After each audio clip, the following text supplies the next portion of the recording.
Bismillahirrahmanirrahim. Assalamualaikum warahmatullahi wabarakatuh. Bagaimana kabarnya anak-anak yang soleh dan soleha? Semoga semuanya dalam keadaan sehat walafiat dan selalu dalam lindungan Allah Subhanahu wa Ta'ala. Amin ya Robbal 'Alamin. Nah, bertemu kembali dengan Bu Juleha dalam pelajaran PAI.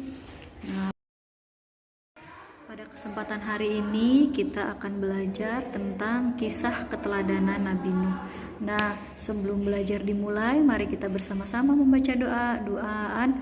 A'udzu billahi minasyaitonir rajim. Bismillahirrahmanirrahim. Raditu billahi rabba wa bil islami dina wa bi Muhammadin nabiyya wa rasula. Rabbi israh li sadri wa yassir li amri wahlul 'uqdatam min lisani yafqahu qawli. Rabbi zidni ilman nafi'an warzuqni fahman thayyiban. Amin ya rabbal alamin. Baik anak-anak, kita saksikan bersama video kisah keteladanan Nabi Nuh.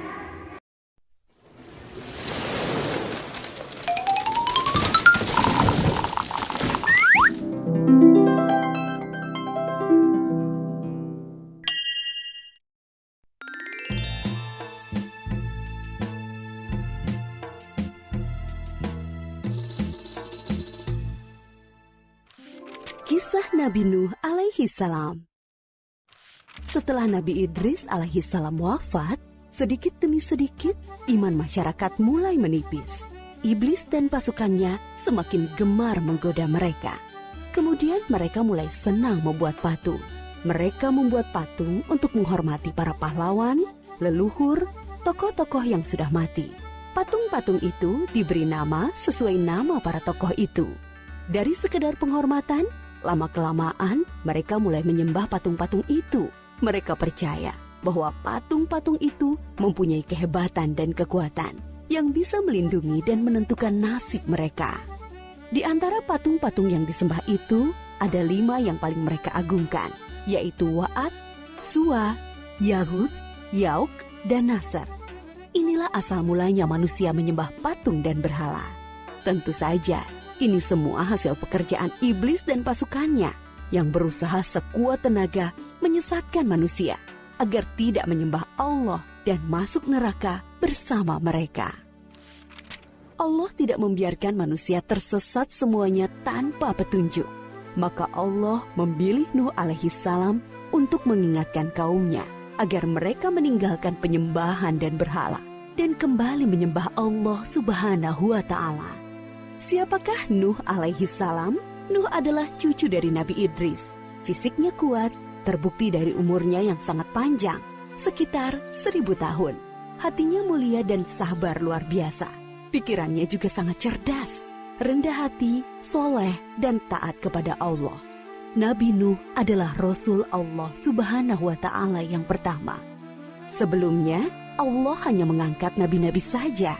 Mulailah Nabi Nuh berdakwah kepada kaumnya. Nabi Nuh mengajak mereka untuk memohon ampun atas dosa-dosa mereka dan kembali menyembah Allah agar tidak terkena azab dari Allah. Sangat tekun Nabi Nuh mengajak kaumnya dengan berbagai cara, dengan terang-terangan di hadapan banyak orang, dengan diam-diam mendatangi seorang demi seorang. Berulang-ulang, siang dan malam, selama kurang lebih 950 tahun lamanya. Tetapi sedikit sekali yang mengikuti seruan Nabi Nuh. Kebanyakan dari pengikutnya ini adalah orang miskin dan pekerja kasar. Jumlahnya sekitar 80 orang. Yakni sebagian besar kaumnya tidak mau mengikuti ajaran Nabi Nuh. Mereka bersikap angkuh dan sombong dengan menutup rapat-rapat telinga mereka jika Nabi Nuh mulai berbicara untuk mendakwahi mereka. Bahkan mereka menantang Nabi Nuh agar mendatangkan azab yang diancamkan oleh Allah Subhanahu wa Ta'ala. Nuh, sudahlah, berhenti bicara. Percuma, kami tidak akan percaya. Sekarang begini saja, datangkan azab itu pada kami jika kau memang benar. Kami yakin tidak akan ada azab yang menimpa kami karena kelakuan kami. kau hanya berdusta. Nabi Nuh mengadu kepada Allah tentang pembangkangan kaumnya yang terlaluan. Allah berfirman bahwa memang pengikut Nabi Nuh tidak akan bertambah. Hanya 80 orang itu saja.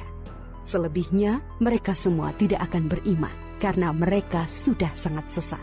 Setelah jelas ketetapan Allah bahwa orang-orang itu tidak akan beriman, maka Nabi Nuh memohon kepada Allah.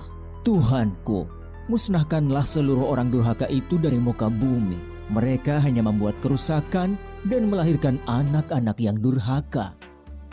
Kemudian Allah memerintahkan Nabi Nuh untuk membuat kapal yang besar. Pada masa itu ilmu perkapalan belum berkembang dengan baik. Allah mengajarkan ilmu itu kepada Nabi Nuh.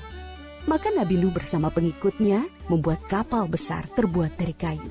Kayu itu didapati dari pohon-pohon di hutan di sekitar mereka. Ejekan kaum Nabi Nuh semakin menjadi-jadi. Melihat pembuatan kapal itu terasa aneh bagi mereka. Apalagi mereka tinggal jauh dari laut. Lihatlah, Terbukti bahwa Nuh gila. apa itu? Bikin kapal ya? Untuk berlayar di hutan. Nabi Nuh dan pengikutnya bersabar dan tetap tekun menyelesaikan kapal itu. Akhirnya kapal besar itu selesai. Inilah kapal besar pertama yang dibuat oleh manusia. Kemudian Allah memerintahkan untuk mengumpulkan binatang-binatang sepasang-sepasang, jantan dan betina. Semua diangkut ke dalam kapal bersama orang-orang beriman. Semua keluarga Nabi Nuh, termasuk yang diangkut ke dalam kapal, kecuali istri dan salah satu anaknya, Kan'an. Mereka tidak mau masuk ke dalam kapal. Mereka tidak beriman dan termasuk orang durhaka. Sementara itu, langit menjadi gelap. Angin bertiup kencang, petir menggelegar. Hujan turun sangat lebat. Dari dalam tanah memancar air yang semakin deras.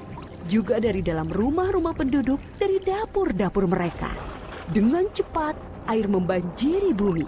Makin lama makin tinggi, menenggelamkan rumah, pohon-pohon, dan tentu saja orang-orang di luar kapal Nabi Nuh. Ketika Nabi Nuh melihat sekelilingnya dari atas, tampak putranya, Kan'an, sedang menyelamatkan diri dari banjir. Karena kasih sayangnya kepada anaknya, Nabi Nuh berseru, Anakku sayang, masuklah ke dalam kapal ini. Tidak ada yang bisa selamat dari azab ini kecuali yang berada di dalam kapal. Tidak ayah, aku akan memanjat bukit yang tinggi. Pasti aku akan selamat. Tiba-tiba datang gelombang besar dan Kan'an tidak terlihat lagi. Dia termasuk yang dibinasakan. Nabi Nuh sangat sedih, tetapi beliau menerima keputusan Allah.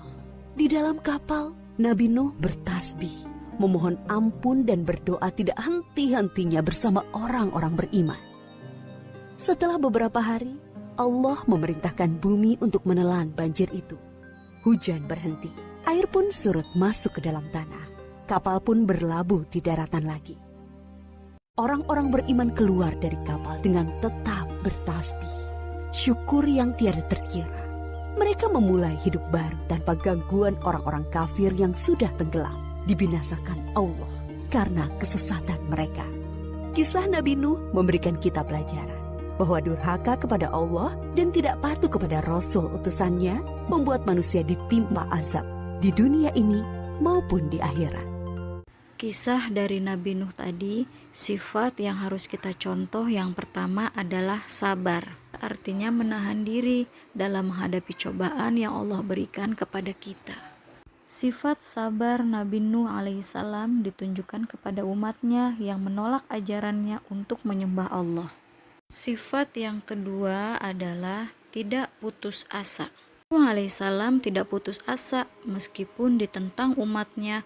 Nabi Nuh alaihissalam tetap berdakwah mengajak umatnya untuk beriman kepada Allah Subhanahu wa ta'ala. Kita harus memiliki sifat sabar dan jangan mudah putus asa. Ketika keinginan kalian tidak terpenuhi, maka jangan pantang menyerah, harus tetap berusaha. Baik anak-anak, pembelajaran PAI cukup. Mari kita akhiri dengan membaca hamdalah, alhamdulillahirobbil alamin. Wassalamualaikum.